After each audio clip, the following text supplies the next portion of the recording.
Wimbo kwa pamoja Vadivendo emarabo Nuzieme Utewedi Twekimanya Iti Yesu Efikie Afu Isha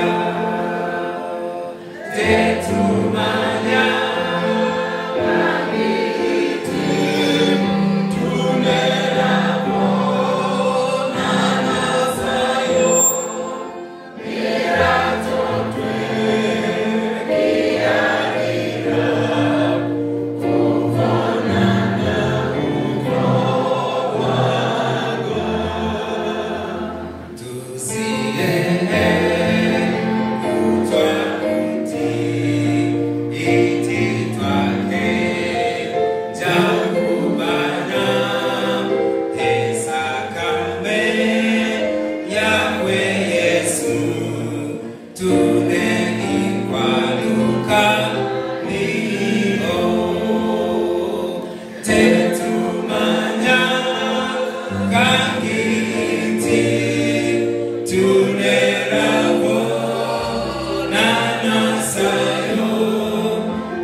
Lienda ni toge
Baba na Mungu wetu uliye juu mbinguni, tunaamini kabisa kwamba hivi karibuni tutanyanyuka kutoka katika dunia ya dhambi kuelekea katika mji mtakatifu, mji mzuri sana. Na tumeyakataa ya dunia haya. Hatuna chochote tunachotaka hapa duniani isipokuwa tunakutaka wewe tu. Hatujui ya kwamba tutakutana kama leo hivi, lakini tunaamini ya kwamba siku moja tutakutana huko mbinguni. Naomba ukatutakase, naomba ukatuoshe, naomba ukatubadilishe, naomba ukatupatie miili mipya, ukatupatie mioyo mipya, tubadilishwe tufanane na mwana wako Yesu Kristo, ufae kwa ajili ya uzima milele. Katika jina la Yesu Kristo mwokozi wetu, amen. Wapendwa, mchana wa leo ningependa utafakari. Tuko katika dunia ambayo ina vita kati ya wema na uovu, kati ya mabaya na mema. Tuko katika dunia ambayo ina mashindano ya daima. Daima tuko katika mapambano. Shetani anavuta na Yesu anavuta. Na hivyo dunia ni uwanja wa mapambano. Mara nyingi tunaposikia habari za kuja kwa Yesu Kristo mara ya pili, na tukasikia tetesi za vita, tukasikia kwamba habari za vita zinatambulisha ya kwamba Yesu anakuja. Tunaposikia habari ya kwamba dunia imechafuka, tunapoambia kwamba dunia si mahali pazuri pa kuishi, wengine tunaweza tukachukulia kawaida kwa sababu tunalala na kuamka na kwenda kazini na kurudi salama kila siku. Lakini saa inafika wakati ambapo unaweza ukashuhudia machafuko katikati yetu, wakati ambapo unaweza ukashuhudia vita ukiwa karibu kabisa ama ikipigana wakati unatazama, wakati ambapo amani inapokosekana katikati yetu, wakati ambapo unafika mahali ambapo huoni ya kwamba kesho itakuwaje. Yaani kila siku unawaza, kila siku una wasiwasi, kila siku una mashaka. Hapo ndipo injili inapoleta maana isemayo, wakati wanaposema amani, amani, ndipo vita inapokuja. Tunaishi katika dunia ambayo haina amani, na lazima Wakristo tutambue kwamba wakati umekwisha. Lazima tunaposikia matatizo, tunaposikia misukosuko, misukosuko ya kisiasa, misukosuko ya kiuchumi, misukosuko huku na kule, tutambue ya kwamba dalili hizi zinanena nasi. Yesu anakuja. Yesu anakuja. Ili neno zamani, ili neno tangu tunakuwa watoto wadogo mpaka tunakuwa watu wazima, na wengine wanazeeka, na huenda inazoeleka katika maisha yetu, inazoeleka katika mawazo yetu, inazoeleka katika masikio yetu, na tukisikia habari za kuja kwa Yesu Kristo tunaona ziko mbali sana. Na hata wengine wanadiriki kudhani ya kwamba huenda haya ni maneno tu yameandikwa katika Biblia na wanadamu. Wanaanza kushindwa kuamini ya kwamba Yesu Kristo alipoondoka duniani alisema kwamba atakuja tena. Biblia inaweza ikakosa maana katika maisha ya wanadamu pale mahali ambapo maisha yalivyokuwa juzi na jana, leo inakuwa hivyo hivyo.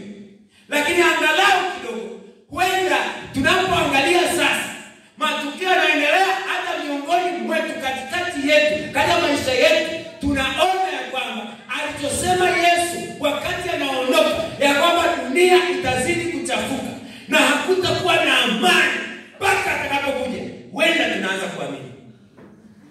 Hivi tunavyoona, ngoja niwatie moyo ya kwamba dunia haitakaa iwe mahali pazuri pa kuishi. Wanasiasa hawawezi kutudanganya ya kwamba huenda wataleta amani duniani. Never. Hakuna kiongozi atakayetawala dunia ama nchi fulani alete matumaini kwa wanadamu. Hatuna tumaini lolote kwa binadamu yeyote. Tumaini letu ni kwa yule ajaye, mfalme wa amani. Na huyo atakaposhuka, anga litakapofunguka, akashuka, huyo ndiye mfalme wa amani, atakayekomesha vifo, atakayekomesha vita, atakayekomesha mateso, atakayekomesha dhulma, atakayekomesha utekaji, atakayekomesha vurugu, atakayekomesha shida zote, vifo vyote. Hapo ndipo tutakaposema mauti imemezwa. Tutasema kuko wapi kushinda kwako ewe kifo? Tutakuwa washindi wa milele. Katika kitabu cha Danieli sura ile ya 12. Danieli 12 kuanzia fungu la kwanza tutasoma na la pili. Neno la Bwana linasema, wakati huu Mikaeli atasimama, jemadari mkuu asimamaye upande wa wana watu wako, na kutakuwa na wakati wa taabu mfano wake haukuwapo tangu ilipoanza kuwapo taifa hata wakati huo. Watu kadhaa wamekuwa wakishuhudia kwamba hawajawahi kuona Tanzania ikiwa hivi, watu wazima. Lakini neno la Bwana nasema wakati utafika ambao utakuwa ni wakati wa dhiki, wakati utafika wakati ambapo utakuwa ni wakati wa mateso, wakati wa taabu. Anasema watu watasema haijawahi kutokea. Anasema na wakati huo watu wako wataokolewa, kila mmoja atakayeonekana ameandikwa katika kitabu kile. Haleluya. Yaani kitu kikubwa ambacho unapaswa kuomba leo, kitu kikubwa ambacho unapaswa kutafuta sana, ni ule wimbo unasema jina langu yakini limeandikwaje kitabuni mbinguni, limeandikwaje? Maana wakati unafika ambapo atakayeokolewa ni yule tu ambaye jina lake litaonekana katika kitabu cha kumbukumbu, kitabu cha ufalme, kitabu cha uzima cha mwana kondoo. Muombe Mungu ya kwamba wewe ujikabidhi kwa siku ya leo, akupiganie, ayashikilie maisha yako, usajiliwe katika ufalme ambao hautavunjika, ufalme ambao hauna migomo, ufalme ambao hauna maandamano, ufalme ambao hauna mateso, ufalme ambao hauna kuuawa, ufalme ambao hauna mabomu ya machozi, ufalme ambao hauna milio ya risasi, ufalme ambao watu hawapotei. milele, ufalme wa milele na milele, ufalme wa Yesu Kristo. Hilo ndilo tumaini langu kubwa. Amina. Natamani liwe tumaini lako pia. Amina. Ujue kwamba yuko mfalme. Usiteswe kusikia habari za vita. Usikatishwe tamaa kusikia habari za mabomu. Usikatishwe tamaa kusikia habari za risasi. Usikatishwe tamaa. Tumaini letu liko juu sana. Liko juu kuliko matumaini yote ya duniani. Usikate tamaa. Amina. Moyo wako usivunjike. Amina. Habari hizo Yesu alisema mtasikia habari za vita na matetesi ya vita, msitishwe. Haya hayana budi kutokea, lakini ule mwisho bado. Msitishwe, usiogope. Kuweni na moyo imara. Yesu atakuja kukomesha vurugu na vita na kila kitu. Amen. Lakini katika kitabu cha Yuda sura ile ya kwanza, Yuda ina sura moja tu na fungu lile la 9. Yuda fungu la 9.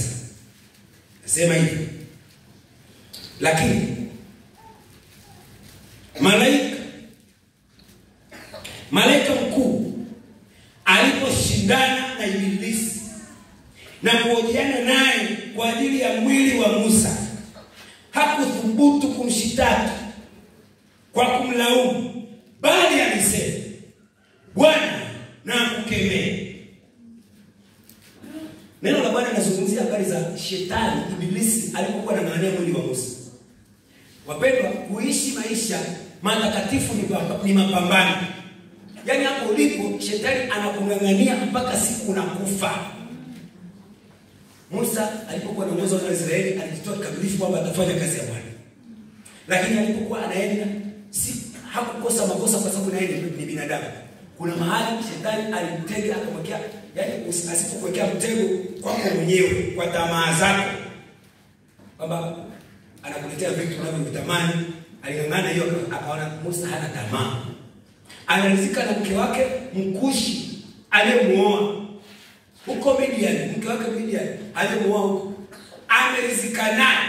Walikuwa wanawake wengi pale wa Israeli, wa kabila ya Lawi, kabila ya Yuda, kabila ya Simeoni, kabila ya nani, wako pale, makabila tofauti. Lakini Musa hakuwa na tamaa wala hakuanguka katika hili. Akaangalia kwenye mali walizokuwa na Israeli, kwamba labda Musa alikuwa na tamaa, alichukulia mali, hakuwa nazo. Lakini akamtega kwamba hapa kwenye taifa analiongoza hapa, akiongoza kuna siku tu tutamvuruga. Akainua watu ambao wanampinga Musa, akina Kora, akina Dathan, akina Abiram, akainua wao wanaochochea, wanaomvuruga. Wakawafanya siku moja akapani, akaachia hasira zake, akanena maneno makali. Alafu akachukua fimbo, badala ya kunena na mwamba akaupigia mwamba mara mbili, akasema, tuwatokezee maji enyi waasi. Na kweli maji yakatoka, watu wakana. Lakini Mungu akamwambia, kwa kosa hilo ulilofanya utaingia Kanaani. Utaiona tu kwa macho, lakini utaingia. Siku hiyo Musa akapanda kwenye mlima. Mungu akamwambia, wewe aga kabisa, mwambie Joshua ashike sehemu yako, wewe unaondoka. Wewe unaondoka, hautafika Kanaani. Panda juu ya kilele cha kinaitwa Pisia. Akapanda mlimani. Alipofika Pisia akiona Kanaani kwa ng'ambo, mji mzuri na unameremeta, unavutia. Akambia, pale ndipo ninapowapeleka Israeli. Akambia Mungu, naomba na kusifu niruhusu na mimi nifike pale. Akambia, utafika. Ulishindwa kunistahili mbele za watu. Ulishindwa kusimama na kuniwakilisha. Uliniwakilisha kama vile mimi ni Mungu mwenye hasira anaenda kuwala watu. Mungu asiye na rehema. Japo kuwa mwanzoni alienda vizuri, aliwaombea rehema, wakasamehewa. Mungu aliposema na wamaliza wote hapo na kuchagua wewe, akasema hapana, ni heri na mimi nifute. Mungu akamsifia, ulifanya vizuri. Lakini mara hii nyingine hii akasema, akamdirisha Mungu vibaya mbele za watu. Akaambia, utafika Kanaani. Akalia, akamwambia Mungu, nisamehe na kuomba. Akasema, nimekusamehe, lakini Kanaani uingii. Alipoomba sana Mungu, tena usirudie tena, usiongee na mimi tena kwa jambo hili. Musa akakubali, akafia pale. Wakaenda kutafuta mwili wa Musa, wakamtafuta, hawakuona. Akasema Mungu ameuzika mwenyewe. Kumbe Yuda sasa anatueleza habari za Musa ilivyokuwa. Kwamba kumbe pale alipokufa shetani akaja. Sasa ngoja niwaambie kitu. Kumbe kwenye mazishi kuna mazishi yanayofanywa na watu wa Mungu na mazishi yanayofanywa na watu wa nani? Wa Ibilisi. Bila sikuelewa. Kwenye mazishi kuna mazishi ambayo watu wanazikwa na malaika watakatifu wa Mungu. Alafu kuna mazishi ambayo watu wanazikwa na shetani. Siku moja tulienda, unajua siku hizi tunazika tu. Popote tunazika kitu kitu tukazike, tunatoa huduma ya kuzika. Si kwa sababu ya aliyekufa, lakini kwa ajili ya walio hai. Tuko pamoja. Sasa mimi nasema tunaenda kutoa faraja kwa walio hai, sio kwamba tunaenda kufanya mazishi ya kiroho. Kwa hiyo tunaenda kutoa faraja. Lakini kusema ukweli, watu wanapoenda kuzika, malaika wanakuwepo kuhifadhi mwili wa mcha Mungu. Maana Biblia inasema ina thamani machoni pa Bwana mauti ya mcha Mungu wake. Kwa mtu wa Mungu anazikwa na malaika watakatifu anazikwa hapo. Lakini pia wakati wa kuzika, kama mtu alifanya maovu, shetani anakuja kuzika. Ulimani tulienda kuzika, wakaja watu fulani wajanja. Sisi tunajua tunaweza kuzika mshiriki wetu japo amerudi nyuma, lakini wakapo wajanja. Walipokuja wale wajanja wakawa na nyimbo zao fulani hivi, wanaimba. Sasa kuna mahali wakiachia watu wanaimba nyimbo zao hivi za ajabu ajabu. Baadaye kwenye kuzika pale wakaja wakazungumza maneno yao, wakazungumza maneno yao tuelewe wanazungumza nini. Wakaanza kuzika. Tukaambiwa kumbe ni wanachama wao. Japokuwa sisi tunajua ni mshiriki mwenzetu. Na wao japo huyo nani naiona kwetu sisi nimekujaje huko. Wanawazika kwa tunaona hawa bodaboda wanazika kwa mikono. Sasa wale nao walikuwa wanazika kwa mkono hivyo. Hawataki aziko kwa mabeleshi, sio wanazika kwa mkono. Kuna vitu vingine mnaiga. Haujui kwamba vimeanzia wapi. Sasa kuzika kwa mkono si tatizo. Lakini linakuwa tatizo kama lina maana gani? Wao kazika hapo wakaleta shida kidogo hapo, shida na wakawa na kikao chao pembeni. Sasa sisi tunasema tumezika mtu wetu, kumbe nao wamezika mtu wao. Kwa maana hiyo hapo kwenye mazishi yako, hatima ya maisha yako inaweza ikajulikana ya kwamba huyu mtu aliyekufa hapa alikuwa mcha Mungu ama alikuwa ni shetani. Mtu mmoja alikuwa mkorofi sana. Kisa nilihadisiwa kipindi cha zamani hata ishakisahau. Lakini wakawa wameiba. Wakawa wameenda kugawanya hizo pesa zao kwenye makaburi. Walikuwa wameiba vitu. Kwa kama wanagawanya huko kwenye makaburi. Kwa anasema hili la kwako, hili la kwako. Hili la kwako, hili la kwako. Mtu mmoja ambaye alikuwa ni mgani akawa amepita karibu na walikuwa wamepita karibu na hapo kaburi, kasikia hili la kwako, hili la kwako, hili la kwako, hili la kwako. Asema ni Yesu amekuja na shetani wanagawana maiti, wanagawana wafu, kwamba huyu ni mfu wako, huyu ni mfu wangu, wanagawana. Akakimbia akaenda naye kutubu kwamba na mimi natubu, maana mwisho wa dunia imefanya nini. Hizo ni story tu, lakini nataka nikutie moyo kwamba huyu Musa alipokufa, shetani akaja kwamba naenda kuzika maiti wangu. Alafu malaika wa Mungu naye akaja anasema nimeenda kuzika maiti wangu. Wale malaika wamefika pale azike, na malaika wa shetani wamefika azike. Wakagombana, wakavutiana maiti ya Musa. Wanavuta, wanasema huyu ni wa Mungu. Shetani anasema hapana, huyu ni wa kwangu. Anasema ni wa kwangu kwa sababu gani? Alikosea, alifanya dhambi na akaambiwa hata ingia Kanaani, lakini kumbe Mungu alimsamehe. Bwana Yesu asifiwe. Alimlilia Mungu kwa bidii, alipata nafasi ya kuomba, akasamehewa dhambi zake. Sasa ilipofika mazishi, malaika wa Bwana akaja anasema huyu namchukua na mpeleka mbinguni. Shetani anasema hapana, huyu ni wa kwangu, nachukua. Mnakumbuka ni nani alishinda? Malaika walipovutiana maiti walishindwa. Shetani alikuwa mkali mno. Akaja Mikaeli ambaye ni Yesu Kristo. Bwana Yesu asifiwe. Amen. Na alipokuja akamwambia tu Bwana na akukemee. Haleluya. Amen. Aliposema hivyo, shetani akaogopa. Yaani kama yule mbwa yule anayeficha mkia wake akamfanya amekwisha. Yesu malaika wakamchukua wakamfufua akaenda mbinguni. Haleluya. Amen. Ushahidi ni pale aliposhuka wakati Yesu anaomba mlimani. Alishuka Elia, alishuka na Musa, wakamtia moyo Yesu. Amen. Musa anaonyesha watu, anawakilisha watu ambao watakufa katika Bwana lakini watafufuliwa na kurithi uzima milele. Amen. Yaani Musa anakuwa shahidi, Elia anakuwa shahidi wa wale ambao watanyakuliwa wakiwa hai. Elia na nani yule mwingine? Henoka. Kwamba kuna watu ambao Yesu atawakuta wakiwa hai, wataenda mbinguni. Lakini kuna watu ambao watakuta wamekufa, lakini kama wamekufa katika Bwana, wataenda mbinguni. Amen. Kwa hiyo basi, kifo kisikutishe. Amen. Usiogope kifo. Amen.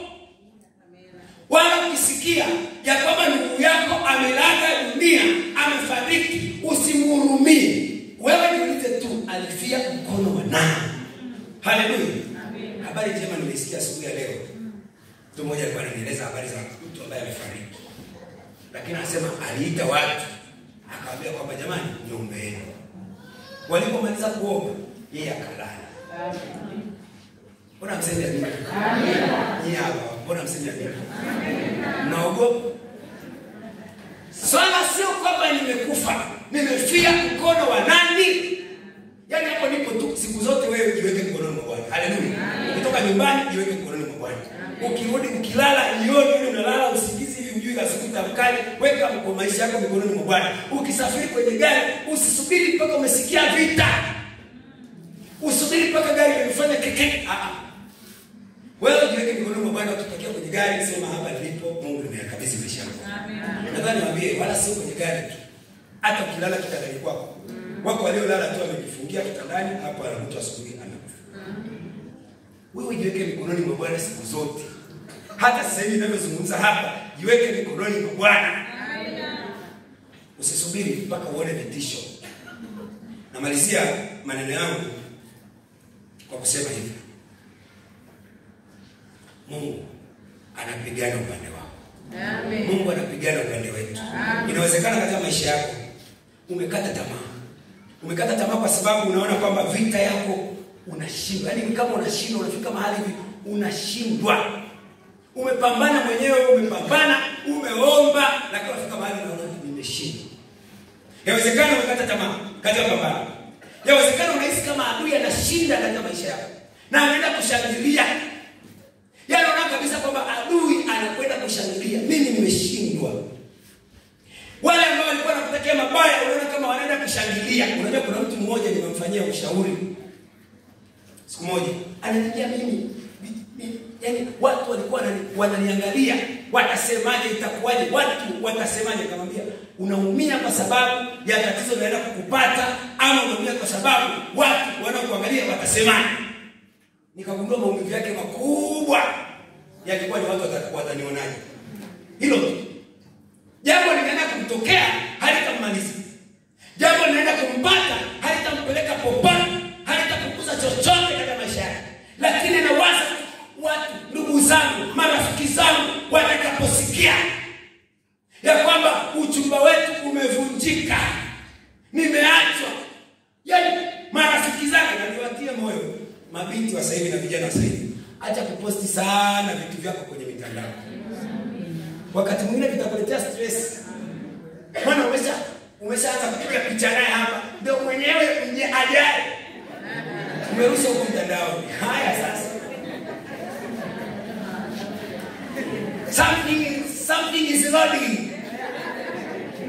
Is loading. Haya imeshindwa kuload sasa. Wewe umeshajulisha watu, umeshaonyesha mahusiano. Nini? Umerusha watu wanajua kila kitu. Haya sasa unasikia unaachwa. Alafu sasa wote walioona wakacomment huko kwenye status zako nini watajua. Amepiga picha na yeye kule ameenda amefunga ndoa na mtu mwingine, alafu unashangaa na kutumia picha. Walikuwepo kwenye ndoa, sasa wewe ukuwepo wanakutumia pap. wanazipost. Unakuwa na stress kwa na sababu. Fanya maisha yako yawe private. Hallelujah. Sio kila kitu waambie watu, sio kila kitu post. Wewe wafanyie wengine surprise. Wanashangaa tu unawapatia kadi na waambia kuna ndoa inakuja kesho. Amen. Karibu kwenye ndoa.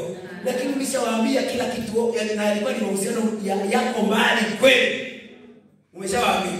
Sasa unapasuka kwa sababu unaanza kuwaza watasemaje. Watu wengi wanateseka, wanapata ugonjwa wa moyo, wanapata pressure, wanakata tamaa, wengine wanataka hata kujiua, wanachoka kwa sababu walidhani kwamba wanafikiria watu. Fanya maisha yako wewe kama wewe, hata kuwaza fulani anakuwazia nini, nani anakuwazia nini. Hao hawana faida yoyote. Kwanza ngoja nikwambie kitu kimoja cha msingi. Mtu anayekupenda ukipata janga atakuwa pamoja na wewe. Mtu ambaye ukipata janga anakupuuza ama anakuchukia ama anakusema hakuhusu. Kwa mwache akuone vipi, akuwazeje, hayo hayakuhusu, maana hata hivyo hakujali. Lakini mtu anayekujali akakuta umepata tatizo atakuwa karibu na wewe, atakwambia pole, atakutia moyo, atakwambia usiogope, Mungu yuko pamoja na wewe, tuko pamoja, atakutia moyo, atakuwa pale pamoja nawe. Kwa hiyo basi huyo sio mtu wa kuonea aibu, kwa sababu yuko na wewe kwenye shida, kwenye raha anakupenda, kwenye matatizo, kwenye furaha anashirikiana pamoja nawe. Lakini usikae na watu wengi tu unaogopa, unawaza hapana. Lakini nakutia moyo kwamba kama umekata tamaa, kwa sababu unaona kama unaaibika, kwa sababu unaona kama maadui wanashinda, wanashangilia kinyume chako, na kutia moyo ya kwamba iko saa inakuja atasimama Yesu pamoja na wewe. Na wale kudharau, wale kusema vibaya, wale kushangaa, wale uliodhani kwamba umeaibika kwao, watakuona tena uking'aa. Haleluya. Yesu atakuinua, atasimama pamoja nawe. Dada, kwa fungu hili hapa linaweza likakufaa. Limeandikwa katika kitabu cha Zaburi 30 fungu la kwanza. Zaburi 30 fungu la kwanza nasema, "Ee Bwana, nitakutukuza kwa maana umeniinua, wala hukuwafurahisha adui zangu juu yangu." Yani alipoona kwamba ameshindwa, alipoona kwamba amekata tamaa, Bwana akamnyanyua. Yani unajua Mungu anaweza kukuinua mahali ambapo ulikuwa hujatazamia. Ushawahi kuona yule kipanga anavyokota kifaranga hakina habari? Yani anatoka tuko mwewe hakiko kimesha ondoka. Hivyo Bwana anaweza kukunyanyua mahali ulipo, ghafla uko tofauti. Kwa nini? Ulimtumainia Bwana. Haleluya. Haleluya. Bwana yuko pamoja nawe kama shujaa mwenye kutisha. Ana uwezo mkubwa kiasi ambacho pale shetani aliposema nimemaliza, pale shetani aliposema nimemhukumu, pale shetani aliposema huyu ni wangu, pale shetani aliposema nimemshinda, Bwana alisimama upande wake. Ujumbe wa leo nikuambia tu rafiki yangu ya kwamba Mikaeli atasimama. Amen. Jemadari mkuu asimamaye upande wa watu wake. Amen. Na atawatetea katika dhiki, atawatetea katika mateso, atakunyanyua, atasimama, atakuwa mtetezi wako pale mahali ambapo hakuna mtu wa kutetea. Kanisa la Mungu litapitia mateso hivi karibuni. Litapitia mateso. Kuna wakati tutashangaa, unahubiri injili, umesingiziwa, umekamatwa. Sio kwa sababu kweli umefanya kosa, lakini kwa sababu unahubiri injili. Kuna siku utahubiri injili umekamatwa.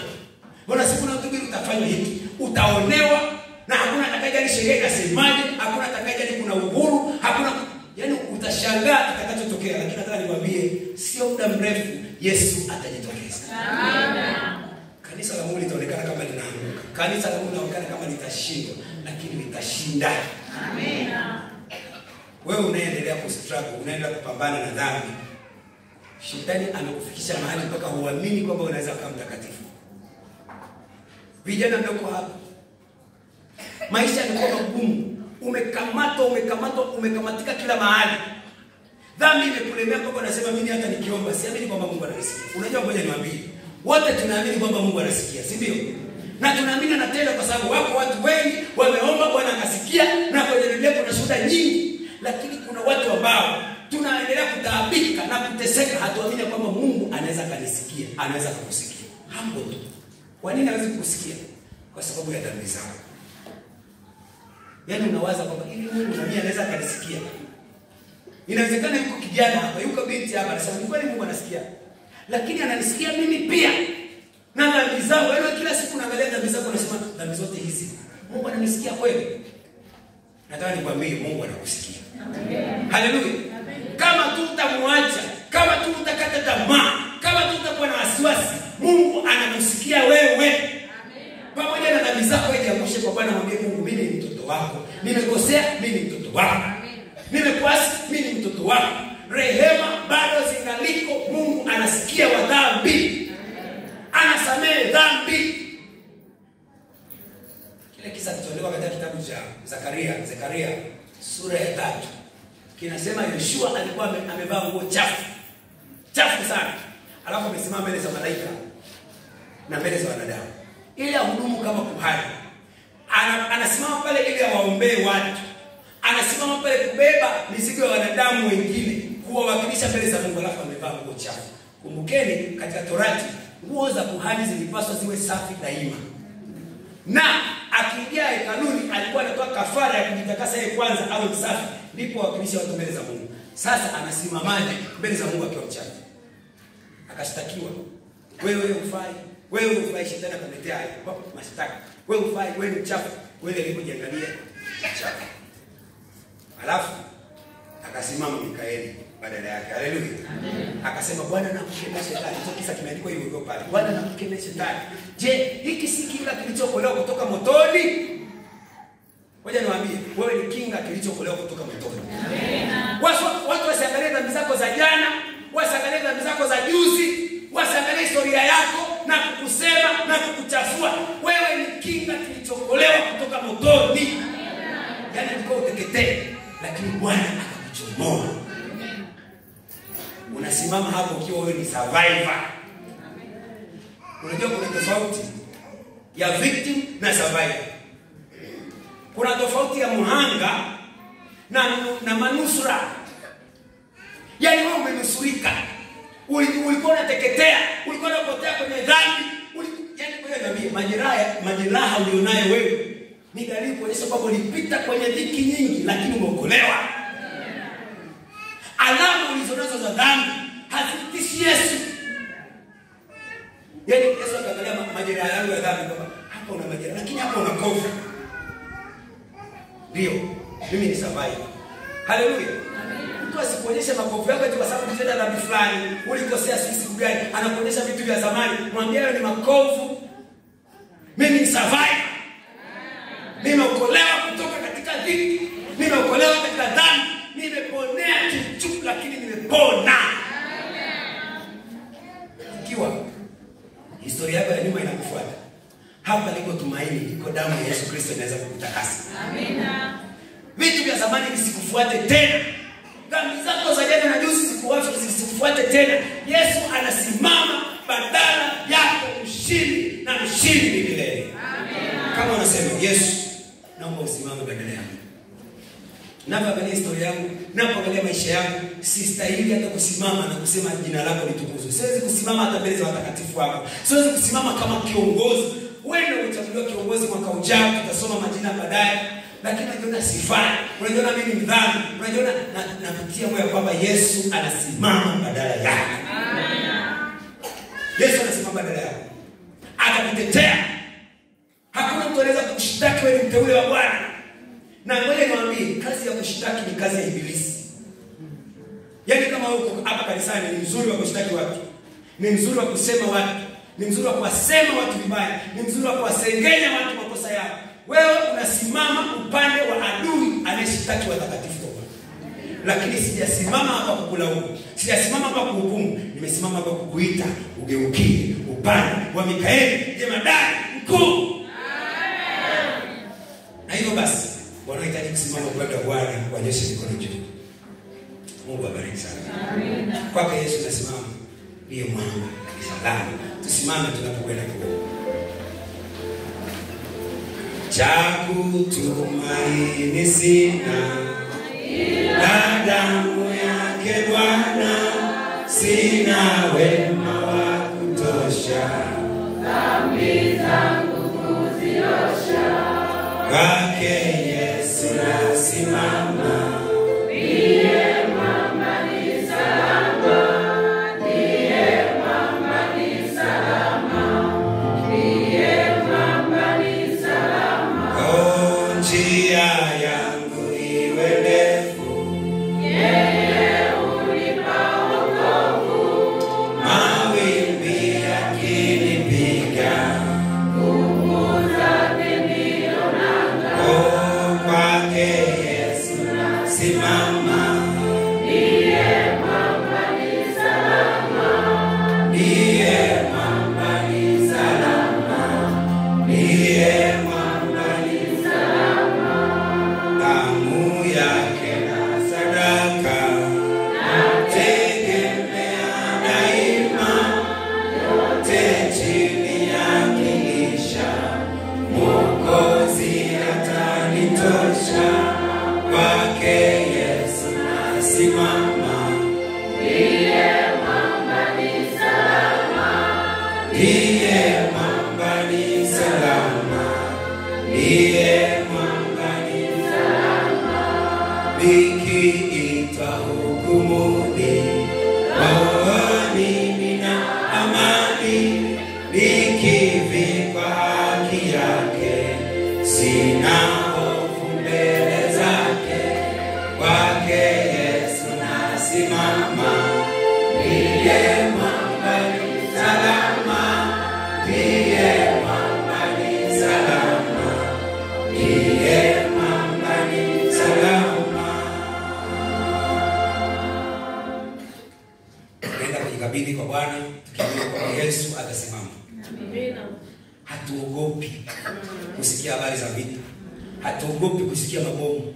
Tunajua yatatokea, tunajua. Hatushangai kuona mitandao imekatika, hatushangai tukiona barabara zikikwama, hatushangai tukiona mambo yanatokea hapa Tanzania. Tunajua yatatokea, lakini tunajua yatapita. Amina.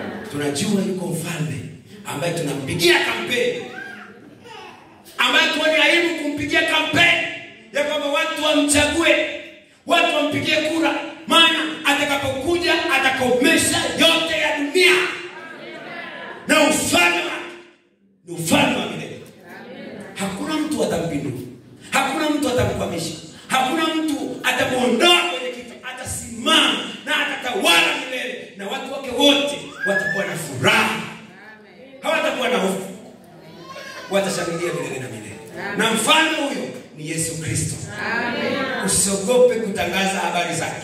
Amen. Nataka niwaambie, ukikutana na mtu aliyekata tamaa, ukikutana na Mtanzania aliyechoka, ukikutana na Mtanzania mwenye hasira, ukikutana na Mtanzania mwenye chuki, ukikutana na Mtanzania mwenye uchungu, aliyekata tamaa, mwenye wasiwasi, mtie moyo, mwambie yuko mfalme ajaye. Amen. Kwa ajili yako. Amen. Na yeye atarekebisha yaliyoharibika. Amen. Atafufua waliokufa, wataishi tena. Jambo la muhimu, tujisajili tu upande wake. Amen. Uchukue kadi ya chama chake. Amen. Na utashinda. Amen. Mungu awatunze. Amen. Lakini katikati yetu inawezekana kuna mtu ambaye hana uhakika na maisha yake ya kiroho. Kwa nini tumwache aondoke na wasiwasi? Hujabatizwa uko hapa kanisani, au ulibatizwa ukarudi nyuma, na unajua kabisa wewe kwa hali ulionayo ushirika wako ni duniani tu hajafuta, lakini mbinguni umefuta.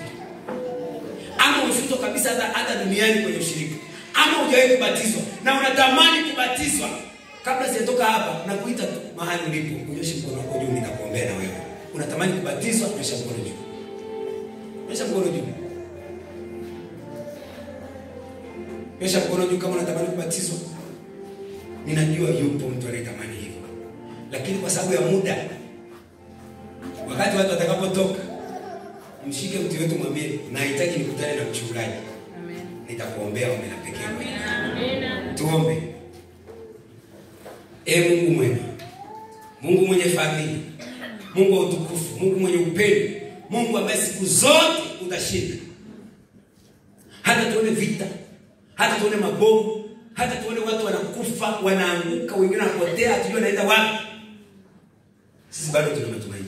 Amina. Matumaini yetu hayapotei.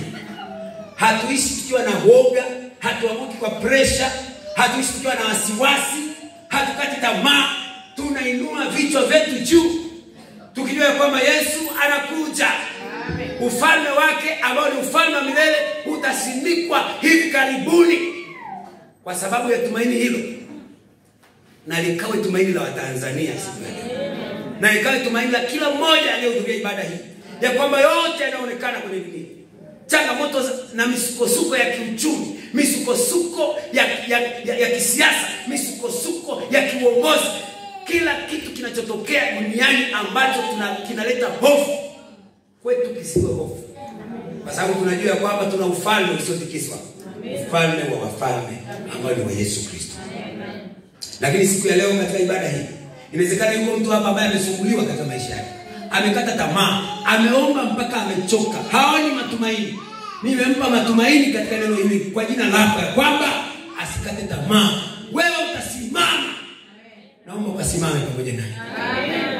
Aliyekata tamaa katika ndoa yake, aliyekata tamaa katika mahusiano ya uchumba, mpaka mahali na wasiwasi, wenzangu watanionaje, ana wasiwasi itakuwaje, haoni kesho yake katika maisha yake, namwombea ya kwamba awe na imani, maana hivi karibuni Yesu utasimama.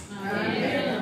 Namwombea yule ambaye amekata tamaa katika mambo ya uchumi, hana kazi, ajira hakuna, biashara hakuna, hajui aende wapi, naomba ukasimame badala yake. Amen. Yule ambaye familia inamshinda sasa kwa sababu ya maisha magumu, namtia moyo, namuombea, namkabidhi kwako, ukasimame pamoja naye. Amen.